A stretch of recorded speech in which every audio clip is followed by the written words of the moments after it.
নমস্কার বন্ধুরা, আপনাদের সকলকে এই চ্যানেলে স্বাগত জানায়। আজ আমাদের আলোচ্য বিষয় হলো এপ্রিল 2024 সিংহ রাশি বা লগ্নের জাতক জাতিকাদের জীবনে কী ধরনের পরিবর্তন আসতে চলেছে, কেমন থাকবে তাদের ব্যক্তিগত সম্পর্ক, কেমনটাই বা হবে কর্মক্ষেত্রের উন্নতি, স্বাস্থ্য, শিক্ষা, কর্ম, ব্যবসা, ভাগ্য, প্রেম, কতটা ভালো কতটা মন্দ যাবে, সব কিছু নিয়েই পুঙ্খানুপুঙ্খভাবে আলোচনা করব। 2024 এপ্রিল মাস সিংহ রাশির জাতক জাতিকাদের জন্য যথেষ্ট গুরুত্বপূর্ণ হতে চলেছে, কারণ একটা বছর পর মেষ রাশিতে পুনরায় সূর্যদেব অবস্থান করতে চলেছে। তার ফলে সিংহ রাশির জাতক জাতিকাদের কতটা পজিটিভ ফল কতটা নেগেটিভ ফল পাবেন তা নিয়ে এই ভিডিওতে বিস্তারিত আলোচনা করব। সবথেকে প্রথমে বলবো এপ্রিল মাসের গ্রহগত অবস্থান কেমন থাকবে আপনাদের জন্য, সেটি আমি স্ক্রিনে দেখিয়েছি। দেখুন, আপনাদের সপ্তমভাবে শনি মঙ্গল বিরাজমান আছে, আপনার দ্বিতীয়ভাবে কেতু অবস্থান করছে, আপনার অষ্টমভাবে সূর্য রাহু শুক্র একত্রে অবস্থান করছে, আপনার নবমভাবে দেবগুরু বৃহস্পতি ও বুধ গ্রহ আছে। তার সাথে সাথেই 14 এপ্রিল সূর্যদেব রাশি পরিবর্তন করে নিজের উচ্চ রাশি মেষ রাশিতে প্রবেশ করবে। 24 এপ্রিল মঙ্গল গ্রহ অতিমিত্র রাশি মীন রাশিতে পরিবর্তন করবে এবং 25 এপ্রিল শুক্র গ্রহ মেষ রাশিতে প্রবেশ করবে। পরবর্তী আলোচনায় যাওয়ার আগে যদি আপনি আমার চ্যানেলে নতুন এসেছেন তাহলে অবশ্যই চ্যানেলটিকে সাবস্ক্রাইব করুন এবং অল নোটিফিকেশান বাটনটা প্রেস করে দিন, যাতে হাজারো চ্যানেলের মাঝখানে আমার এই চ্যানেলটি হারিয়ে যেতে না পারে। তাহলে আর দেরি না করে মূল আলোচনায় আসা যাক। সবথেকে প্রথমে বলবো স্বাস্থ্য কেমন যাবে সিংহ রাশির জাতক জাতিকাদের এপ্রিল 2024-এ। প্রথম ভাব বা ফার্স্ট হাউস থেকে আমরা ইমিউনিটি সিস্টেমকে দেখি। আপনাদের রাশি স্বামীকে সূর্যদেব, সূর্যদেব আপনার অষ্টম ভাবে অবস্থিত। অষ্টম ভাব খারাপ হয়, কিন্তু 14 এপ্রিলের পর সূর্যদেব আপনার নবম ভাবে নিজের উচ্চ রাশি মেষ রাশিতে প্রবেশ করবে। তাই 13 এপ্রিলের আগে পর্যন্ত আপনার স্বাস্থ্যের দিকে খেয়াল রাখতে হবে, কারণ সূর্যদেব আপনার অষ্টম ভাবে আছে এবং রাহু কেতুর অ্যাক্সিসে আছে এবং রাহু গ্রহণযোগ সৃষ্টি করেছে। এতদিন ধরে স্বাস্থ্য সংক্রান্ত যে সমস্যা ফেস করেছেন, যেমন পেট সংক্রান্ত সমস্যা, হাড়ের সমস্যা, যে কোনো ব্যথা বেদনার সমস্যা, তারা 13 তারিখের পর থেকে সমস্যা থেকে বেরিয়ে আসতে পারবেন। কোনো ক্রনিক ডিজিজ এই সময় হওয়ার চান্স নেই। এই সময় আপনার স্বাস্থ্য সংক্রান্ত যে সমস্যাগুলো ছিল সেগুলো দূর হয়ে যাবে। 13 তারিখের আগে পর্যন্ত স্বাস্থ্যের দিকে খেয়াল রাখতে হবে। এবার বলবো শিক্ষার্থীদের কথা। পঞ্চম ভাব থেকে আমরা এডুকেশন বা শিক্ষা দেখি। পঞ্চমপতি হচ্ছে দেবগুরু বৃহস্পতি। দেবগুরু বৃহস্পতি আপনার নবম ভাবে বিরাজমান আছে এবং তার নবম দৃষ্টি দিয়ে পঞ্চম ভাবকে দেখছে। যখন কোনো গ্রহ নিজের ঘরে দৃষ্টি দেয় তখন নিজের ঘরকে ভালো করে, তাই দেবগুরু বৃহস্পতি যখন পঞ্চম ভাবকে দেখছে তখন পঞ্চম ভাবকে বলবান বানাচ্ছে। যদি এই সময় কোনো এক্সাম থাকে আপনাদের, তাহলে ভালো ফলাফল করতে পারবেন, কারণ এমনিতেই দেবগুরু বৃহস্পতি নিজের ঘরে দৃষ্টি দিচ্ছে। তাছাড়াও পঞ্চম ঘর কোনো শনি রাহুর মতো পাপগ্রহের দৃষ্টিও নেই। তাই এই সময় পড়াশোনা ভালো যাবে, পড়ায় মনোযোগ বৃদ্ধি পাবে। যারা সরকারি চাকরির এক্সামের প্রিপারেশন নিচ্ছেন তাদের 14 এপ্রিলের পর থেকে সাফল্য পাওয়ার সম্ভাবনা অনেকাংশই বেড়ে যাবে, কারণ সূর্যদেব তখন উচ্চস্থ অবস্থায় থাকবে। এই সময় যারা স্কুল কলেজে অ্যাডমিশন নিতে চান তারা নিতে পারেন। এরপর বলবো আপনার লাভ রিলেশন বা প্রেম সম্পর্ক কেমন যাবে 2024 এপ্রিল মাসে। পঞ্চম ভাব থেকে আমরা প্রেম সম্পর্ককেও দেখি। আপনার পঞ্চম ভাবের অধিপতি গ্রহ হলো দেবগুরু বৃহস্পতি, বুধের সাথে আপনার নবম ভাবে অবস্থান করছে। এই সময় আপনার পার্টনারের সাথে কমিউনিকেশন ভালো থাকবে এবং আপনার পার্টনারের সাথে বন্ডিং ভালো থাকবে। একে অপরের প্রতি ফিলিংস এবং আন্ডারস্ট্যান্ডিং ভালো থাকবে। এই সময় কেউ যদি প্রপোজ করতে চান নিজের পছন্দের মানুষকে, তাহলে করতে পারেন।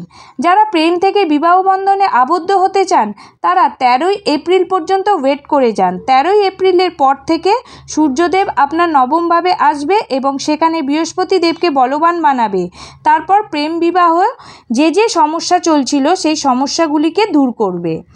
শুধু দুটো জিনিসের কথা মাথায় রাখতে হবে, এক হচ্ছে আপনার রাগ এবং দুই হচ্ছে আপনার জেদ, কারণ শনি মঙ্গল আপনার লগ্নে দৃষ্টি দিচ্ছে, যার ফলে আপনার মধ্যে রাগ এবং জেদ বাড়াবে। তাই এই দুটো জিনিস আপনি নিয়ন্ত্রণ করে নিলে আপনার প্রেম সম্পর্ক ভালো যাবে। এবার বলবো বৈবাহিক জীবন বা ম্যারেড লাইফ কেমন থাকবে। সপ্তম ভাব থেকে আমরা বৈবাহিক জীবন দেখি। আপনার সপ্তমপতিকে শনিদেব। শনিদেব কুম্ভ রাশি অর্থাৎ নিজের ঘরেই সপ্তমভাবে শনি এবং মঙ্গল একত্রে বসে আছে। কোনো গ্রহ যদি নিজের ঘরে থাকে তাহলে নিজের ঘরকে খারাপ করে না।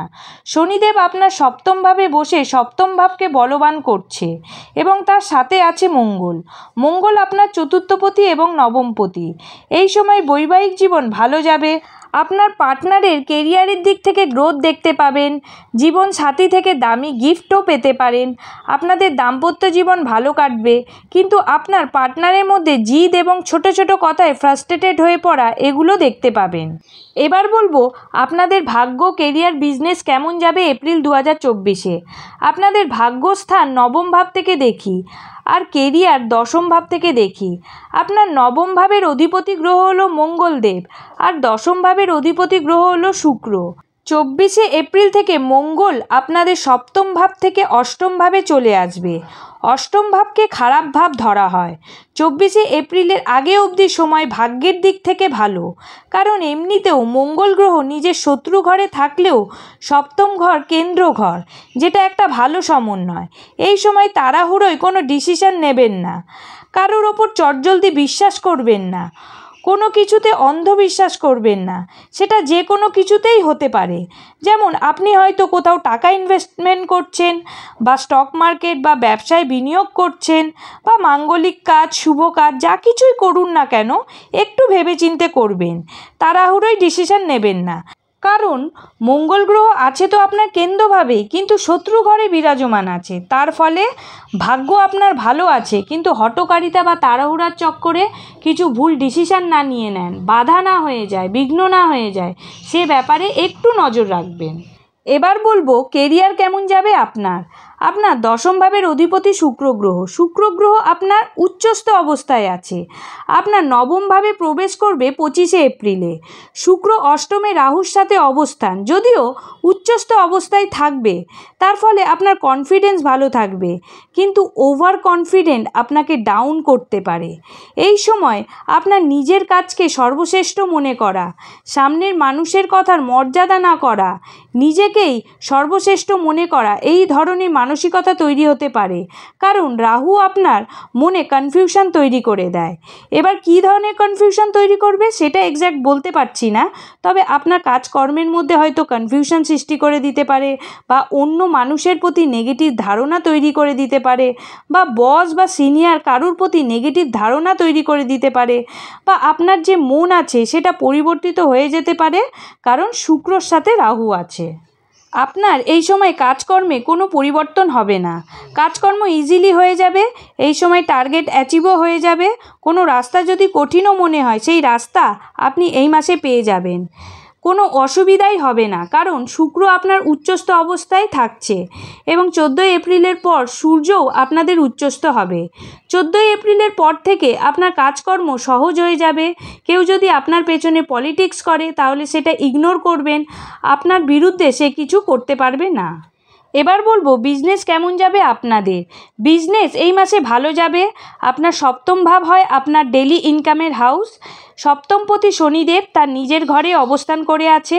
ব্যবসা ভালো যাবে। আর বুধ আপনাদের অষ্টম ভাবে যাবে। এই সময় একটু কমিউনিকেশনের ওপর নজর দিতে হবে। ব্যবসায় কারোর সাথে লড়াই ঝগড়া করবেন না। এই সময় যদি চান ব্যবসায় বিনিয়োগ করতে তাহলে করতে পারেন, কারণ শনি ভালো আছে। ডেলি ইনকাম ভালো থাকবে। মোটামুটিভাবে সিংহ রাশি বা লগ্নের জাতক জাতিকাদের 2024 এপ্রিল মাস কেমন যাবে সেটা বিস্তারিতভাবে আলোচনা করার চেষ্টা করলাম। আপনারা সকলেই ভালো থাকবেন। আজকের মতো এই পর্যন্ত। নমস্কার।